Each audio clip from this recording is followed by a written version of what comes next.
Hello, everybody. It's Monday, and that means you've got me and Mr. Alex Briggs here once again for the Mm, Smark City podcast. Oh, I'm sorry. I'm sorry that you don't like doing these on Monday. I don't really mm. either. Well, But anyway, you know what? Actually, I'm not going to talk. I'm not doing this opener. I'm not talking because you left me last week. So you're doing the opener. I left you because you were an idiot and you deserve to be left. And this is really just an excuse to have the better person do the intro, which is totally fine by me. Hi, we're Smark City, and we're here to talk about fucking Raw because Raw happened and Raw's a thing. And yeah, I'm Alex. I'm the not stupid one. Drew's the stupid one. Say hi, Drew. Well, you already said you weren't going to talk, so never mind. Yeah, Oh, you can reach us okay. Yeah, on I Twitter can. at TheSmarkCity. You can reach us on our website, thesmarkcity.com.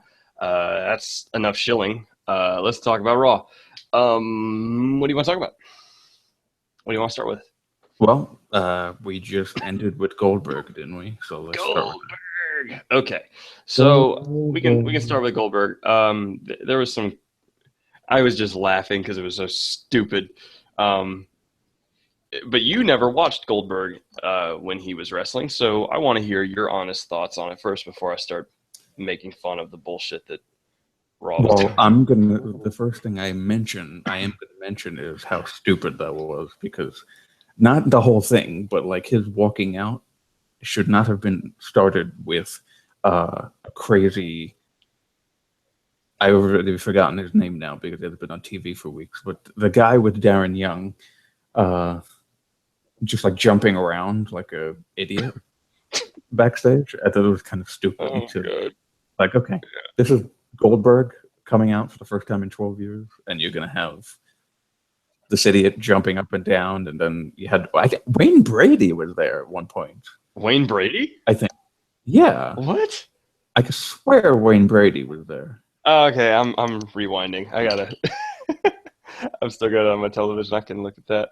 I swear it was Wayne Brady. I know, our truth was there with Gold Dust, and then you ends out with Cass on the side and some various other people. Why couldn't they just do the leading out with the cops thing? Why'd they have to do that nonsense? I don't know. That's partly what I'm gonna pick apart. Uh, Tell me more about your opinions of what you found, like what you thought of Goldberg himself, because you never really watched anything he's done. So, what'd you think? Well, he's a big guy.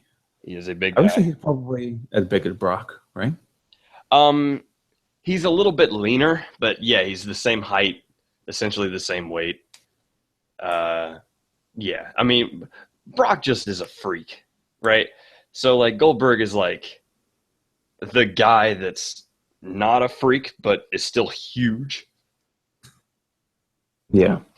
I mean, that makes His voice is very raspy, which I think it yeah, adds to his whole character. mystique. And I think he's It's cut a Bob pretty decent Backlund. promo. Oh my god, so dumb. Oh yeah, his name is Bob Backlund. Yeah.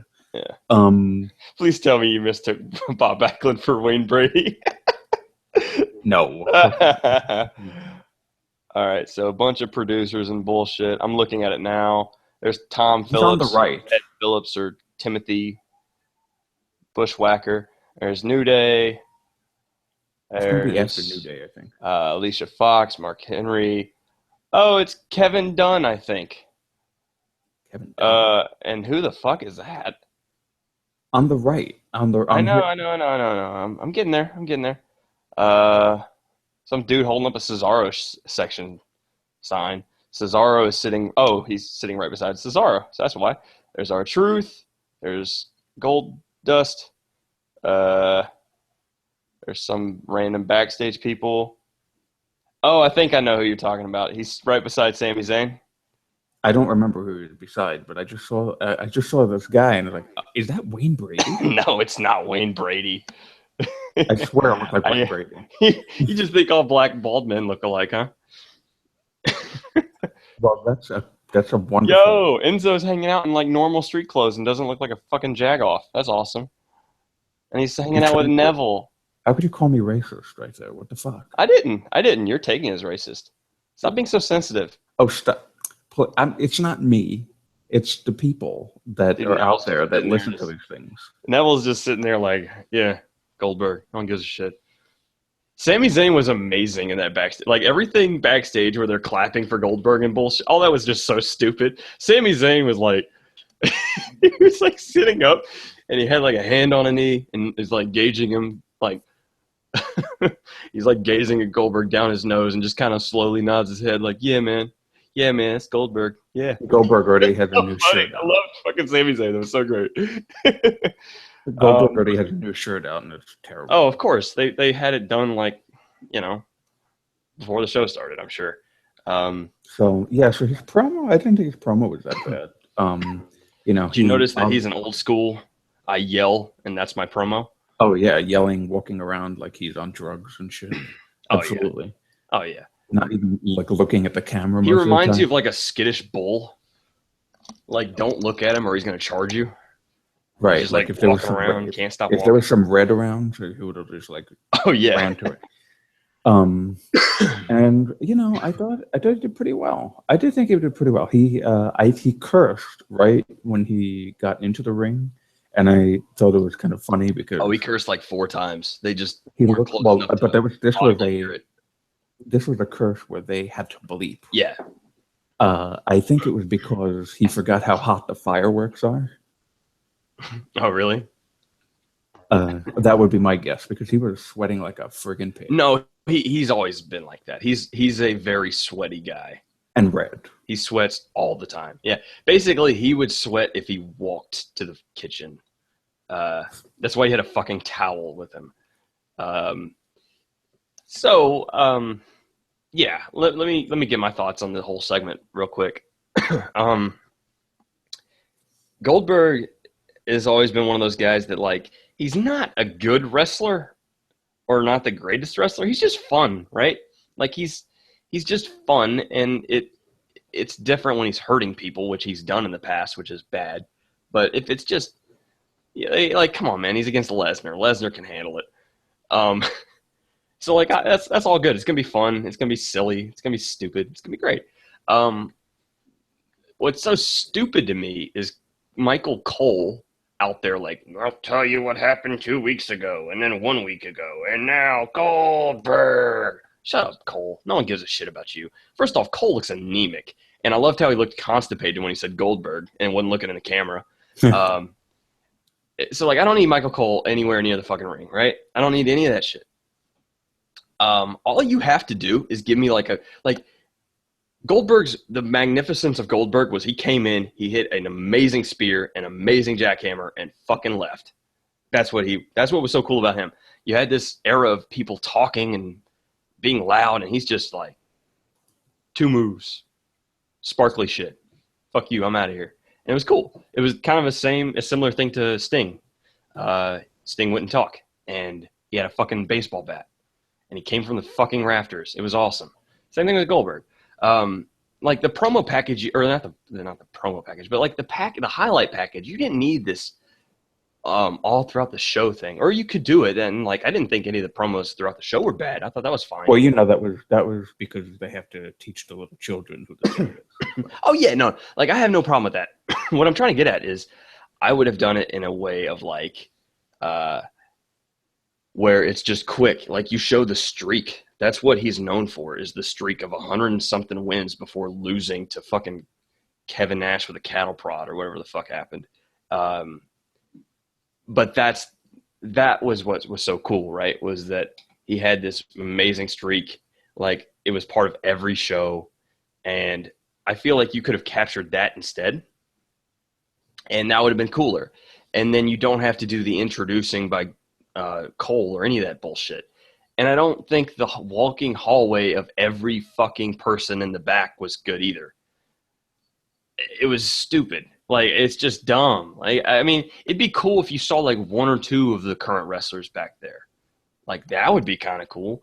But like this walking hallway, like it's a fucking little league soccer game with the parents like, yeah, let's make a tunnel for our kid. That's stupid. I don't know. I didn't like that part. But it was cool. He got the sparkles. He was breathing the smoke. That was cool. That was what was so cool as a kid. He's breathing the fucking smoke. That was funny. And the promo was good. The last line was great. Not only are you next, but you're last. That was cool. I don't know. That was about as good as it could have been. All right. Except for the stupid walking hall bullshit. Yeah, that was. They should have just done, the cops walking by him, and I mean, they did such a. They were shilling for the friggin' government tonight, showing that like governor, whoever the hell that guy was. Yeah, I guess it's one of Vince's Republican buddies, and he's just there. I don't know. That was just. And they showed him like a fucking billion times through all the night. I guess they're trying to get him elected. Probably. I don't know. You think I'm voting for him after he just like and does like like a flexing pump? Oh, I'm not you wouldn't be voting for him anyway. You don't live in Colorado. Right, but like think about the perception, right? Like, come on, man, play it cooler than that. Don't look like such a dweeb. I have to say though, there's a lot of positive reaction on Twitter. Oh yeah, because you got a bunch of the guys who grew up with Goldberg. And I think most people like Goldberg. We don't hate him. I don't know. Ew, did she really? Oh, you looking at that comment? Linda McMahon donated $16 million to Trump? I didn't hear that. I'm looking that up. From Daniel Price in our YouTube chats. Everybody come join our YouTube chats. We have a lot of fun in there. WrestleZone, Linda McMahon donates $6 million to Trump campaign. $6 million. Or That's 16. Stupid.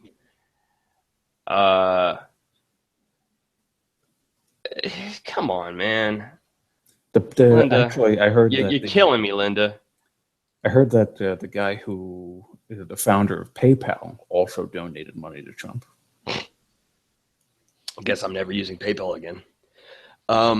Yeah, so I guess Linda is not expecting him to go bankrupt for the 7th time. 16 million total between 2 donations. Yeah, I wouldn't believe that false for sure. The McMahons they're Republican. Everyone knows that. But I don't think Trump's Republican. He's just a fucking idiot. Anyway, let's not talk about the politics because no, please don't. Like, wrestling is so much better than politics. So let's talk wrestling. Absolutely. Let's just ignore the gaping black hole that is our government. So Goldberg was awesome. I think the production around him was kind of questionable, but it was like super duper silly, but it was at the same time, like, I can't totally hate it because Goldberg, man, that was my childhood. I played the WCW video game on Nintendo 64 growing up. Fucking awesome. He and Sting were the coolest on there, and I think Rey Mysterio. I played a bunch of Rey Mysterio too. So, yeah. I wasn't a WCW guy, so I was into WCW as a kid, and then but I got into it like right when they were about to be done, like at 98. And then I quit on wrestling until I was like 10 or 11. Started watching again. And then quit again, came back, quit again, came back. And here we are. We did talk last week about you potentially needing to take another break. Yeah, it was better. It was better this week. My problem is that I can't fucking stand bad storytelling and just not giving a fuck. And they did some really good stuff. You still have Here Comes the Pain, Daniel Price? That's awesome. That's a good game. I think the WCW game that I'm talking about, I can't remember the name of it, but I think it's universally thought of as one of the best wrestling video games out there ever. And just a quick aside note, 2K17, don't fucking pre-order it. Or that goes for any video game. Do not pre-order. That's bullshit. This is me as a video game nerd. Don't ever pre-order. Ever. It's not... Your job is not to give them money before they give you the fucking product. So don't pre-order because that's just a way for them to get money without having to deal with reviews and being like, oh, yeah, your game's really bad. And then people don't buy it because that's how it should go. Instead they pre-order. Anyway, don't pre-order. What was I going to say? I've totally lost my train of thought. Well, I'm going to say that it's a good thing that the show was good because otherwise you would have been a dick to me again like you were last week. No, you were the dick because you wouldn't. Like I was giving you an honest to goodness opinion, and you were just trashing it as wrong, which is not fair. It's not fair to me. It's not fair to our audience. So fuck off. I only trash bad opinions. No, you don't trash anyone's opinion. You give criticism on it. You don't trash it.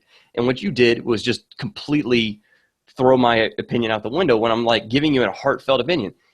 Anyway, that was SmackDown. We'll save that argument for tomorrow. Today was Raw, and they did a couple of really good things. They did some really fucking stupid things, which is par for the course for Raw. Yeah, I have to say that I felt like this Raw was pretty decent compared to the past, I'd say 3 weeks at least. I thought the highs were higher than normal, but it was essentially the same show as it is.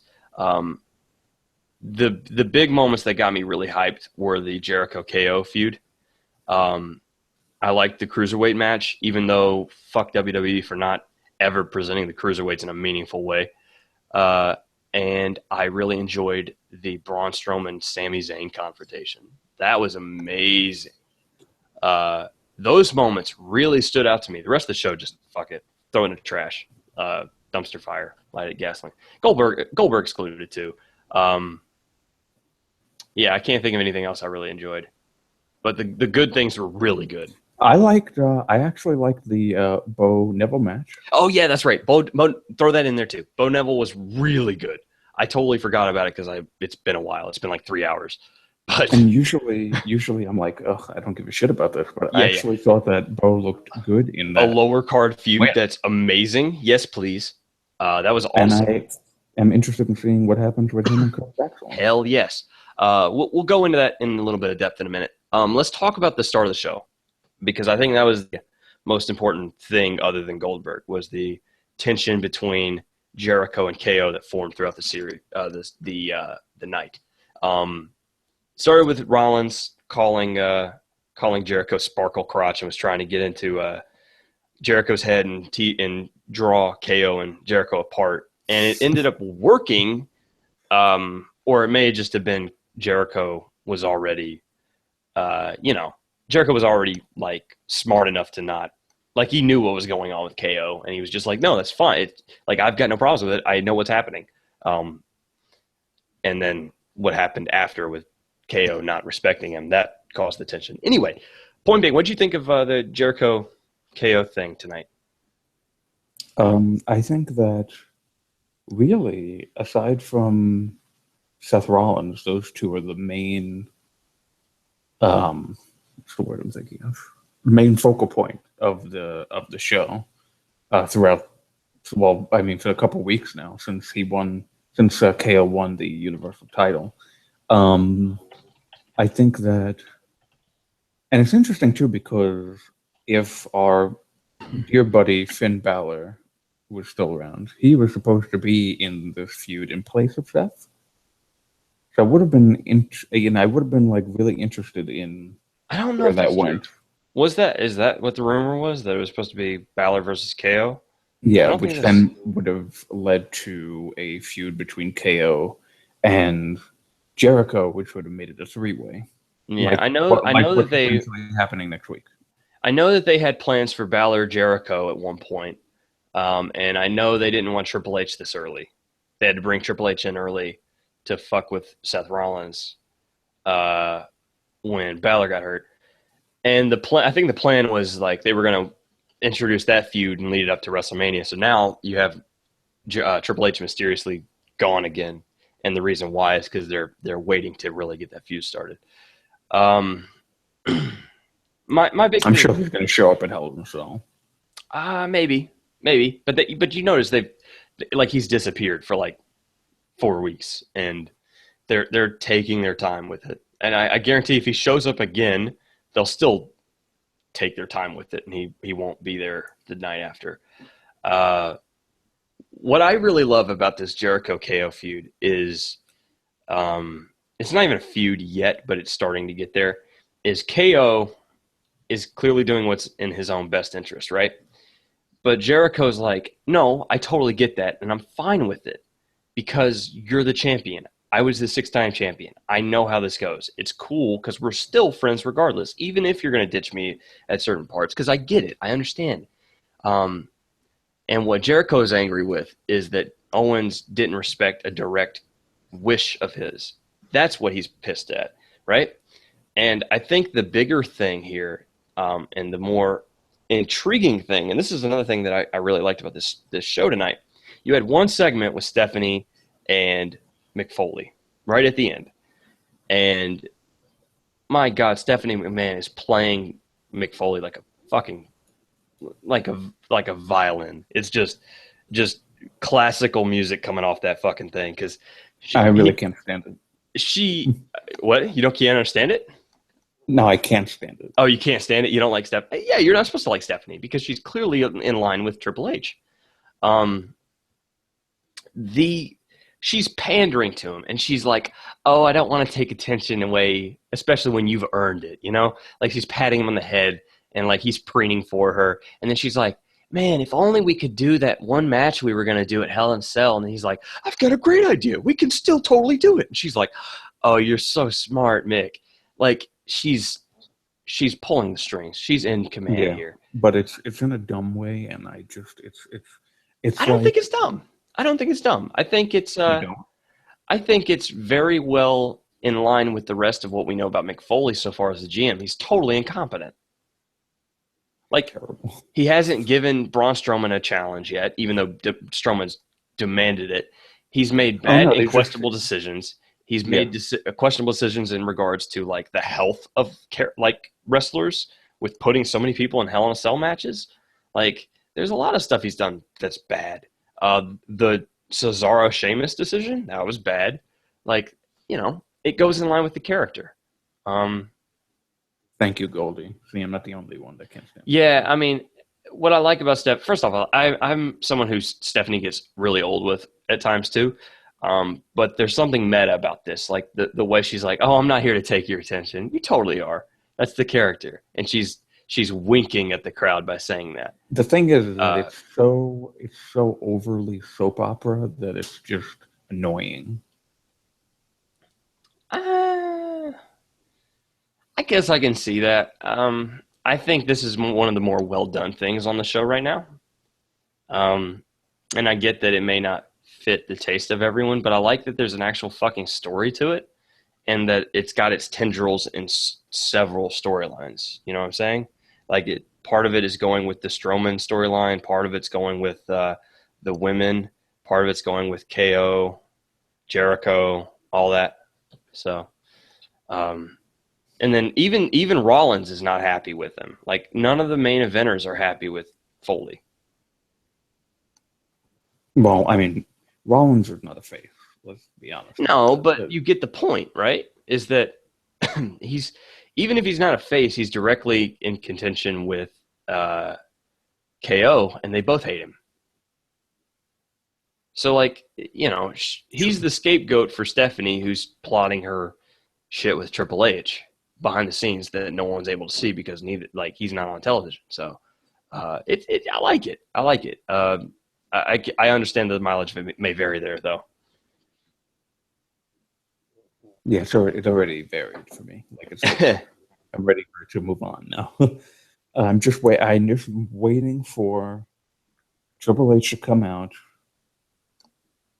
for Stephanie to just completely emasculate Mick, say you're fired in the way that only her and her daddy can, and just have Mick, have his tail tucked between his legs and walk out and never come back again. No, he'll have a moment of redemption before he leaves. That's how these kind of characters go, or at least they should go. In any kind of storytelling, you have a character that's flawed. Generally, like if you're reading a book, the flawed characters die, but they have their moment of vindication before they go. I think that's what you'll see with Mick, is he'll make mistakes. Right at the end, he'll realize how he's been played, and he'll throw a wrench into their plans right before he ducks out and give a lifeline to a wrestler that then we chair in Foley's stead. Yeah, I think that's probably how that goes. But I like it. I think it's a pretty well done story. I think the acting and the fact that it involves Stephanie may bother some people, but I feel like the story itself is good. And that's why it bothers me when you have a story like that that's kind of like, let's give them credit. It's got a little bit of nuance to it, right? It's not like incredibly complex, but it's a little different from what they normally do. And then they have like Shining Stars versus Golden Truth, and Titus is there. Like, can you show how much you don't give a fuck about these guys? Why are they even out there? Why even waste our time? Well, that's what they like, wasting time with Yeah, nothing. that's my problem. That's my problem. You're giving them time over someone who could actually use it. And I feel like a lot of times we blame people like Goldberg for coming back, right? And we're like, you had your day in the sun. You need to get out of the way and let other people have their moment. Well, I don't think one guy returning is the problem. I think the problem is WWE can't fucking get, like, they can't maximize the time that they already have. That's the problem. Um, so that was stupid. They have moments like that's the problem with Raw is they have those moments. SmackDown doesn't have those moments. No, SmackDown, well, tonight was a little bit different in that we did not see Mick like 6 times, and Stephanie like just under 6 times, like 5 times, like they normally do. SmackDown, I think there was like 2 weeks straight where you did not see Shane or Daniel on the show. Yeah, and I think the problem. Well, I mean they started getting there today, and I think that again is a preference thing when the people in command have a storyline going on Raw. On SmackDown, they really don't. They're more hands off, and that's preference. That's fine. I don't blame WWE for having an authority storyline on one show when it's been proven to work in the past. So, when was the last time it really worked, though? Austin Vince probably. maybe we'll give it made them a lot of money, so I get it.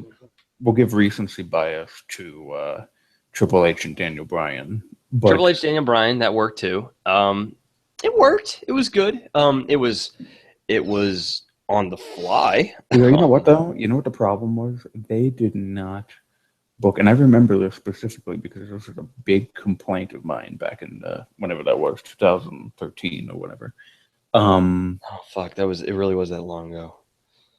Oh man, that sucks. They did not book Daniel Bryan to be Stone Cold-esque, and yes, Daniel Bryan is not Stone Cold Steve Austin or anything like Stone Cold Steve Austin, but there has to be a time where you're getting beat down by Randy Orton, The Shield, Triple H himself, countless other heels, multiple times a week, and you're just like shucking and jiving, smiling, and we're gonna occupy Raw and all that nonsense. And I really just wanted to see some fire behind him, and that's why I didn't really think it worked as well as it could have.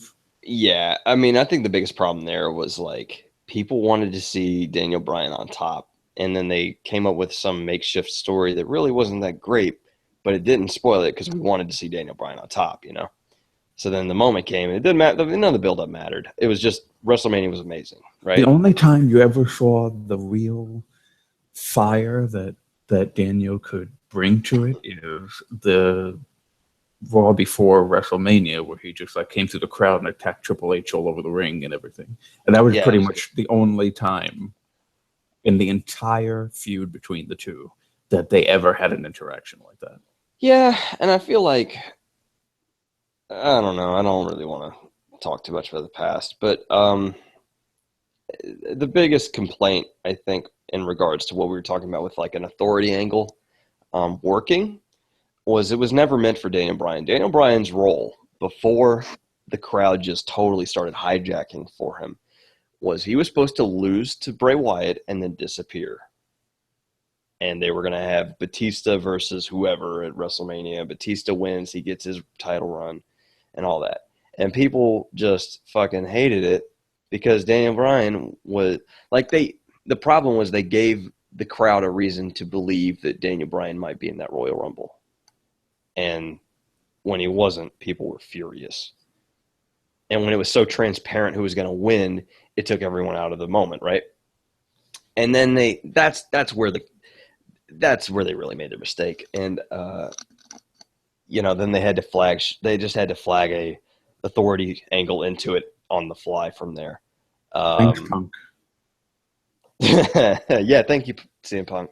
CM Punk versus Triple H may have been the last authority story that kind of worked and then was ruined by Triple H and Kevin Nash.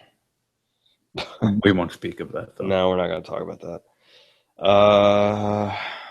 You know what? I just want to say one thing about Batista, because Daniel Price just said Batista was a botch. Batista was a botch, but he turned into gold after that. Batista wasn't a botch. It was a botch on WWE's part. Batista was fine. Not literally Batista. Batista was fine. He was great. I don't think Daniel meant that. Yeah, I know. But let's talk about it, because Batista deserves fucking credit, because he came in and was flayed through no fault of his own. And he just rolled with the punches and gave us some really fun stuff. Every time you say Kevin Nash, a quad tear somewhere. Oh man, I will never get tired of Kevin Nash quad jokes, especially because he did it at WrestleMania himself. He intentionally flopped and held his quad. It was great. Yeah, I remember that. But yeah, back to Batista. If Batista ever hears this, kudos, man. You were awesome. We miss you. You did. Yeah, we miss you, man. Especially because someone asked him to give his endorsement of Trump today, and he was just like, "Fuck no," and then he just said, "Fuck no, fuck no, fuck no," over and over and over in a tweet. It was great. Somebody go back to the 31.5-minute mark and then tweet this to Batista, so this way he knows how much we love him. We love you, Batista.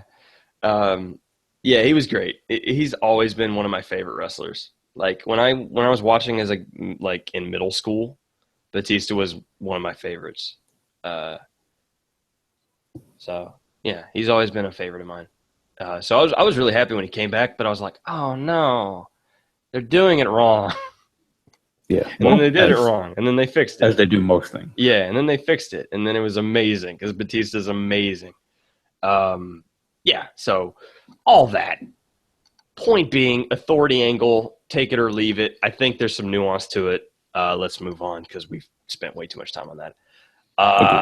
Let's talk about the other. Let's talk about Neville and Bo real quick, because that was the next cool thing that happened. Bo is really weird right now, in a good way, a good weird. He's talking in rhymes, but he's saying it so vehemently. And he's got this tiny little bit of stubble and facial hair, but it makes him look way more sinister. And he's got these weird eyes that are he's holding them too wide on purpose. And he has a new finisher, and he just beats the shit out of Kurt Axel for no reason. Yeah, man, he's cool. And for anyone who's never watched the ladder match between Bo Dallas and Neville, get ready. Those two can go with each other, so that'll be fun. I just wish Neville was higher up on the card. I feel like Neville is one of those guys who's so immensely talented and just doesn't get a chance. There's another guy that I'm going to talk about in a little bit and vent on, who's in a similar boat. And hopefully this is the way he gets up the card, because I think this feud has legs, man. I think this feud can really elevate both of these guys. I kind of think Neville should just be in the cruiserweight division already. No. Why not? No. Because he's too good to be. See, here's the problem: is they've booked the cruiserweight division as something lesser, and I'm already like, no, don't put him in the cruiserweight division because that'll suck. Because I know they're not going to present it in the right way. Anyway, so that's my criticism of the cruiserweight. We'll get to that in a little bit. But I feel like he deserves to be a main eventer at some point. I feel like he's that talented. I feel like I need a Seth Rollins versus Neville feud before like we ever think of putting him in the cruiserweight divisions. I would love to see him dabble in the cruiserweight division. Let's put it that way, where he feuds in the cruiserweight division, he wins the title, he gives it some prestige, but he moves on and kind of delves back and forth however he wants to. That would be cool. With that said, man, I'm already just like, no, don't put him in the cruiserweight division because that would be bad. Why do I already feel like putting a talented wrestler in the cruiserweight division would be bad? What does that say about the Raw cruiserweight division? They've been pretty consistently good since they debuted. Yeah, but they've been consistently booked as just a sideshow. It's one feud. I mean, I would say tonight they didn't do as well, only because the only time they were ever featured was in the 10 o'clock hour, and their match was like your typical, like I tweeted before, your typical, like, the bathroom break before the main event match. But, I mean, the fact that I forgot to mention that my other gripe with Goldberg, or not Goldberg himself, but the fact that they put him on at the main event. Oh, yeah, I remember you bitching about that. Oh, stop it. No, you were. You were bitching about it. You were just like, what is the main event has no integrity.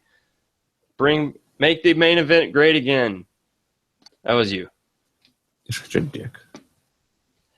You change your username to that. Make the main event great again.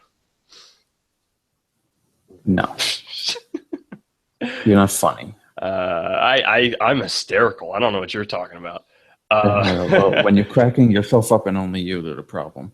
First off, it's only me in this call that has any humor with him, so that's not a problem. Because, like, we have all the people in our comment section right now who are laughing with me. My big thing is the main event segment of Raw. It happens every week. It should usually be a match, and I feel like if you have a segment like this where you have a Goldberg and it's going to be a talking segment, it makes sense, especially because they had a baseball game going on this entire show, and you put the Goldberg thing where you have time to show it throughout the show, but then it's like clearly you have a 10-minute gap where people are going to be like, okay, I'll flick it on real quick. So, I don't know. I got no problem with it. Well, I don't know.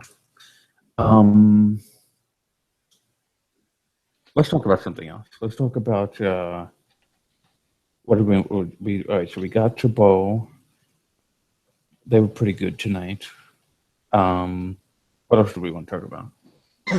Well, I want to talk about Strowman Zayn because yeah. So again, a sign of Mick Foley's ineptitude as a general manager is Strowman has been asking for better competition for weeks, and apparently Foley's response is, here, I'll just give you more 120-pound men to beat up. And then he finally is like, all right, I'm coming to the back, and we're going to get this on. And Sami Zayn comes out and just kind of gets in his face and just stares at him. It's like, oh, yeah, you want better competition? Here I am. I'm right here. And I marked out like a little kid. I did not know I needed this as badly as I do.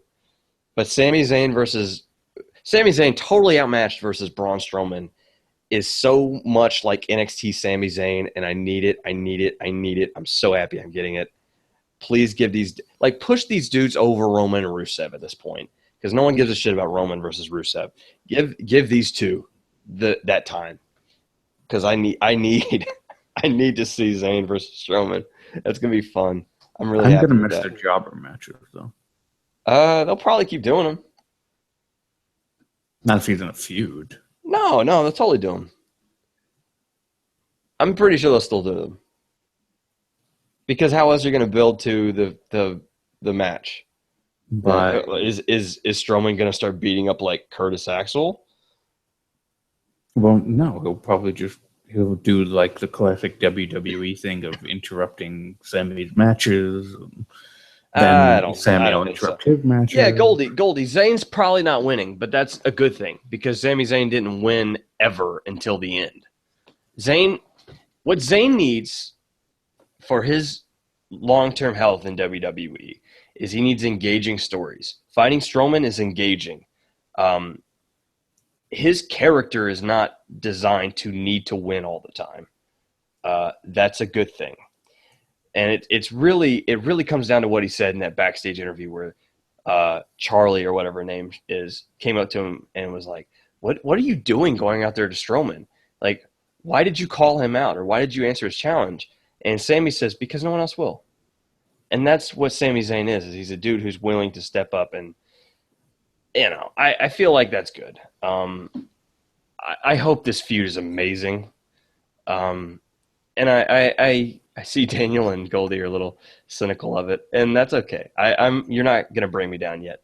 And yes, I do think they're just killing time for Strowman and Samoa Joe to face off. But I feel like this Sami Zayn feud could be really good for both of them. Like, really good for both of them. Because it gives Sami something to finally get his teeth into after the KO stuff. And I feel like Sami Zayn with his hands busy is going to be winning the crowd over, right? So, like, the worst thing that could have happened was what happened to him after the KO was the aimless wandering. What he needs to be in is he needs to be in these feuds doing amazing work, having some of the best matches, and having a story to go along with it because he can storytell as well as anyone in WWE. I put him and Bailey as, like, the top two, quote-unquote storytellers. Oh, you just reminded me of that stupid nonsense tonight. Oh, yeah, well, let's just not talk about that because Dana Brooke botched it, and there's nothing to talk about. So my point being is I think those two are the best storytellers, and I feel like Sami Zayn working a feud with someone like Braun Strowman is going to be really good for both of them. So I'm happy. I'm excited. I want to see it. What about you? Drew? I was waiting for Drew at the end. I thought you would. What about you, Drew? Well, it doesn't. Drew? It doesn't mean anything now. I'm just going to start saying Drew in as many dumbass ways as I can. My name. That's my name, asshole. Be quiet.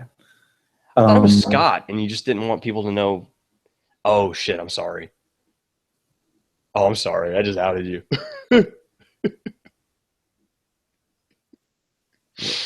Go on. No, it's okay. It's okay. Sorry, Scott. My name is not Scott. Anyway, stop your giggling, you little girl. Oh, man. You're still on the list. I'm sorry. I didn't mean to do that. I didn't mean to out you. The list of Drew. The list of Scott. I love the silence where you're just like, I don't know what to say. Oh, man. Where's the hang up button on you? I gotta make sure that. Oh, you're gonna do it this time? That's fine. I can keep talking. Oh no, you can't hang up because it'll end the show. No, I'm talking about hanging you up. Oh, that's not good. Control. See, you're bitching last week about me leaving you when you're the one who caused it, and this week you're bitching because you can't get rid of me. What do you want? You can't push and pull like this. It's not how relationships work. Oh my God! It actually works. Oh, I don't hear his voice right now. And now, do I hear his voice? Did it work? Are you there? Of course I'm here. Ah, damn it. I'm just fucking with you. Well, I hate mute, so I think it may have muted you. I don't know. Well, you're a dick. You're a jerk off. But anyway. You're trying to be a stupid idiot? Or trying to coin your stupid idiot term?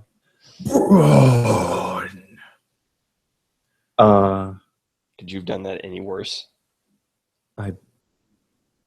I'm sorry. I know you live in an apartment. You got to keep it down, but I just need you to invest emotionally in it. Can you invest emotionally? Can you give us some heart and soul of Scott?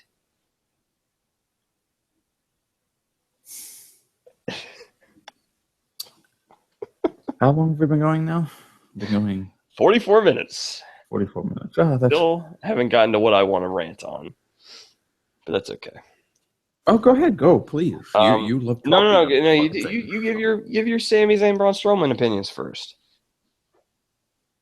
Sami Zayn, good. Braun Strowman, big evil person, will win because that's what's going to happen here and what should happen. And go ahead. Just say what you want to rant about. All right. Because you're just going to interrupt me anyway. So Stop. Okay, Mrs. Passive Aggressive. Anyway, what I wanted to rant on is why the fuck is Carl Anderson losing to Big Cass in less than 2 minutes? Because the club sucks. That's why. Carl Anderson he is so good at wrestling. And he was working amazing matches in Japan. And he's been devolved to a 2-minute jobber.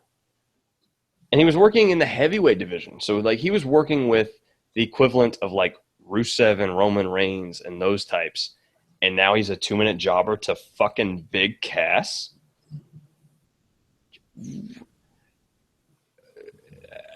What? Why?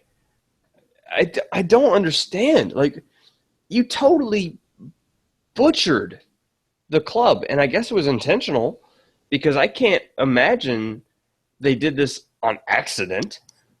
And first off, no one gives a shit about Big Cass, okay? Like, I know they have grand plans to break him up from Enzo at some point, and it'll go horribly, and no one's going to give a shit about Big Cass on his own, ever. I will put that in writing. And I like Big Cass. Like, that's not me calling him out, right? It's just, I know the way WWE will try it, and it will fuck him up permanently. And they're having him go over clean over Carl Anderson, one of the best wrestlers in the world for the past couple of years, in 2 minutes? I don't get it. I'm so confused. I'm speechless. I don't know what to say. It's because they don't know how to book the club. That's the problem. Well, is it really that simple? I mean, maybe it is because they still don't know how to book Roman Reigns. I just don't get it, man. Well, see, Goldie, the club came to put people over. That is totally reasonable. But the problem is you got to get over yourself before you can put other people over. Otherwise, you're just a jobber. And they never established any kind of momentum at all before they just started losing to everyone. I'm surprised they haven't dropped one to Golden Truth yet. I don't know, man. They haven't dropped one to Golden Truth? I think they probably lost one to them in a disqualification by beating up Goldust too much or something. So technically they probably already have. They were over when they were paired with AJ Styles, and like they were starting to get into what the club was meant to be a little bit. I think what they need to do, this is my thought on them. They need to put Braun Strowman over huge, right? And they need to keep doing it. When Finn Balor comes back, you have him have a feud where he loses and they say, you're not the same since the surgery or whatever. And then he rebuilds the club. He turns heel. He gets Carl Anderson, Luke Gallows, and he brings in Braun Strowman. And then you got just massive carnage on Raw.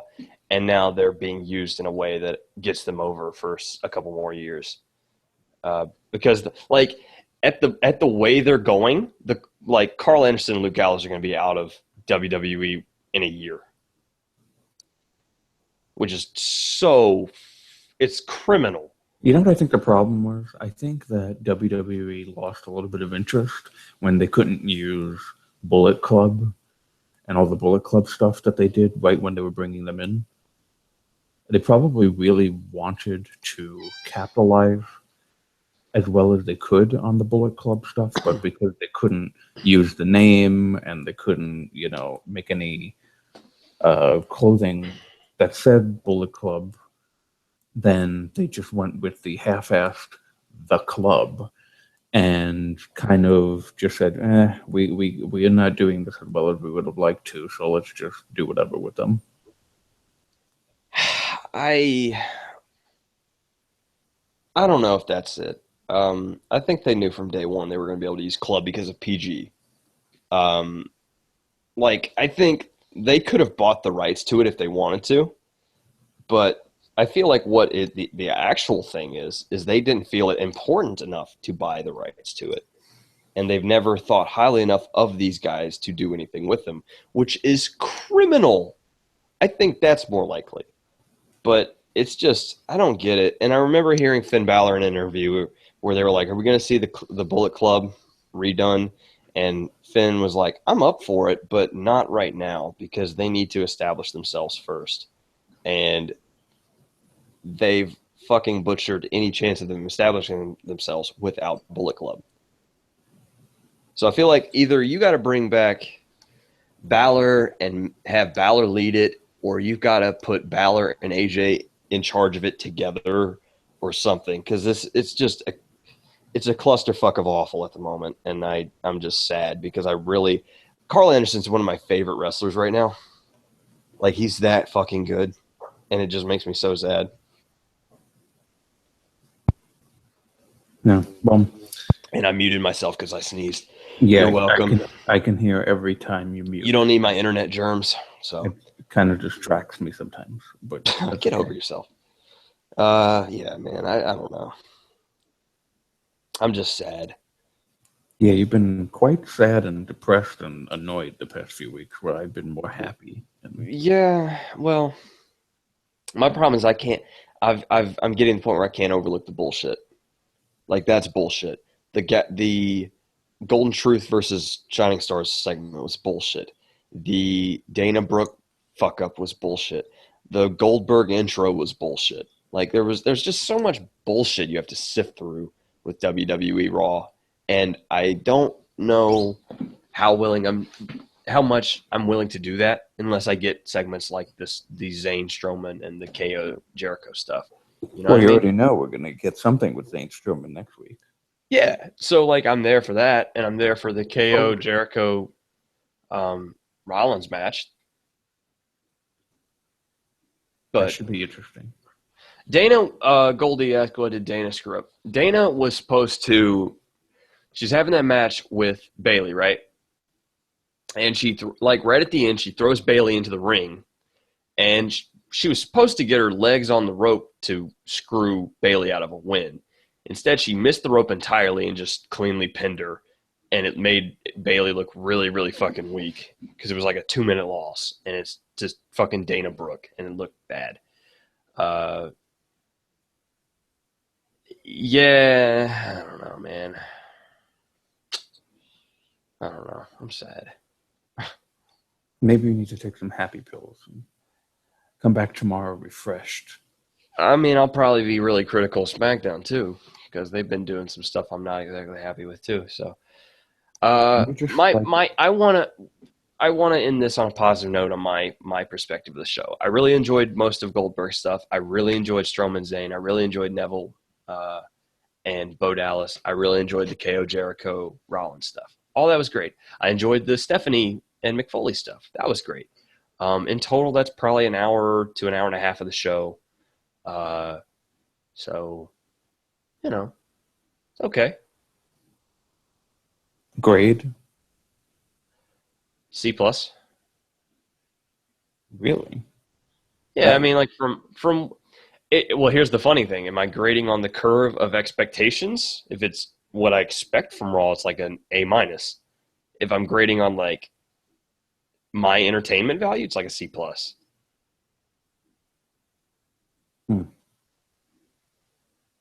I would go more like B- territory. That would be me. Okay. I enjoyed the show for the most part. It didn't feel. It didn't feel too long, which is not a usual Monday thing. Yeah, it had the bullshit, but I find other things to do in the bullshit that make me not really care that much. Like I was having a conversation with somebody on Twitter, or I got up and peed because peeing is something you have to do. And I cannot believe you just said that on our podcast. It's a human thing, Yeah, just because. Okay, first off, let's. Okay, all right. So for anybody which is all of you, he's been on this fucking psychology show kick, Hoarders, lately, and it's just disgusting. It's the fucking worst thing in existence ever, and it's a great show. It's awful. And he's like, "Oh, it's intriguing." I'm like, "These people are fucked up in the head. I cannot watch it. It's disturbing." And you just bringing up casually, "Oh, I went and peed. That was fun." I'm like, it's just a little disturbing. It's just like, what are you doing? Well, I'm not a hoarder. I'm just a guy. You don't hoard your pee? Are you sure? No, I'm 100% sure I don't do that. Good. Oh, so weird. You just have to do like Daniel Bryce said. Oh, no. The glow will guide. No. I'm looking at the comment he just made. No, we're not talking about hoarders. We're not doing it. The glow will guide you out. No. Fuck the glow. Fuck the glow and its manufactured marketing bullshit. Fuck hoarders. Hoarders. Not a good guy, not a bad guy, just the hoarding guy with tons of Roman Reigns merchandise. There you go. See, Daniel Price is a hoarders person. He knows. Fucking stop. I'm done. We're not talking about it. It disturbs me. I don't enjoy it. I know, but you talk about, they found a dead animal or whatever. No. These people have psychological problems. They need help. I don't want to talk about it. I'm not qualified to help them. Go get a psychologist or someone who's not me, because this freaks me the fuck out. Why? Because it's just disturbing. I don't know. I don't like it. That shit fascinates me. No, it's gross. I'm gonna turn it on as soon as we finish. It repulses me. I'm leaving. I'm gonna go. When we're done. I'm gonna go take out my trash and do anything that can get me away from hoarding in general. Oh no. Alex, my final word to you: the glow. It'll guide you. Those are 2 words, dumbass. My final word to you: the glow. So people say, I didn't mean a literal word. I meant like, hello. Come on. People have a final word. It's not literally a word. It's like a. You just said a final word and you said hello. Like that's a final word. I am not now going to apologize to you for being a hoard the glow. For being a dick to you on our Twitter, because you deserved it. You're dick, balls. No, I'm not ending on that like I did last time. 1, 2, balls. Your dick, my dick, your dick, my dick, your dick, my dick. Your dick, balls, my balls. God, I love Ninja Sex Party. They're great. You're an asshole. I'm not. Anyway, just plug our shit so I can press stop broadcasting and get the fuck out of here, because I don't like talking. Plug our shit. I did at the front of the show. I guess I'll do it again. We're Smark City. If you need me to spell it out to you, go to the Smark City on any social media, and we're probably there. Yeah, NSP Goldie. Come on now. Ninja Sex Party. That's like the Smark City anthem. What is it called? I think the title, If We Were Gay, is the Dick Balls song. That's great. It's a great song. Chris, Gentrification, who's never here, he really loves that song. Says a lot about him. You're done now? I mean, I'm never done. But yeah, Twitter at TheSmarkCity, TheSmarkCity.com. See ya.